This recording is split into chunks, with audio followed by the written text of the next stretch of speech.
ఇంకా మనకి లిస్ట్ వస్తుంది ఎవరు లేరండి. ఇంకెవరు దేవస్థానం అధికారులు నిర్లక్ష్యమే, ఎందుకంటే ఒకసారి అంతమంది భక్తులు వస్తారని చెప్పి సరైన ప్రికాషన్స్ తీసుకోలేదు. నేను ప్రికాషన్స్ విషయంలో ఒక 2 days బ్యాక్ 3 days బ్యాక్ అంటే ఈ క్యూ లైన్లు మొత్తం ఆ క్యూ లైన్లు అన్నీ మేము చెక్ చేసుకోవడం జరిగింది. ఇది అన్ఫార్చునేట్ థింగ్. అక్కడ గోడ ఉంది. ఆ గోడ పిల్లర్తో కట్టాడా, సిమెంట్తో కట్టాడా, బ్రిక్తో కట్టాడా అన్నది ఎవరు కూడా మేము చూసుకోవడానికి మాకు.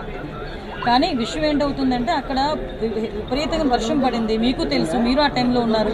నేను కూడా వర్షంలో తడుచుకునే దర్శనం చేసుకుని వచ్చాను.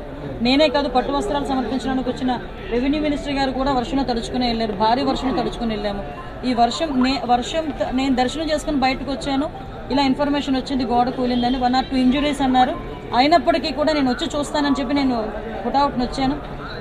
అప్పటి నుంచి ఇప్పటి వరకు మేము ఇక్కడే ఉండడం జరిగింది. అంటే ఎక్కడ కూడా రెస్క్యూ ఆపరేషన్స్లో కానీ నిర్లక్ష్యం వహించడం కానీ ఎక్కడ కూడా మేము చేయలేదు. ఇమీడియట్గా క్షతగాతులు ఎవరైతే ఉన్నారో వాళ్ళందరినీ కూడా హాస్పిటల్కి తీసుకెళ్ళి మేము పంపించడం జరిగింది. మిగతా రెస్క్యూ ఆపరేషన్స్ కూడా జరుగుతున్నాయి. ప్లీజ్ మిగతా అన్ని కార్యక్రమాలు చేసుకోవాలి.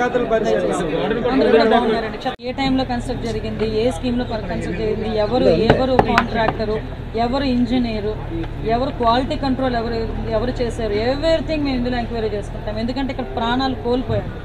ఈజీగా వదిలేయాల్సిన అవసరం ఏం లేదు. ఇందులో గవర్నమెంట్ కూడా చాలా సీరియస్గా ఉంది. అన్ని కోణాల్లో నుంచి కూడా మేము విచారణ జరుపుతాం. ఎవరైతే బాధ్యులు ఉన్నారో బాధ్యులు కఠినంగా శిక్షించే ప్రక్రియ గవర్నమెంట్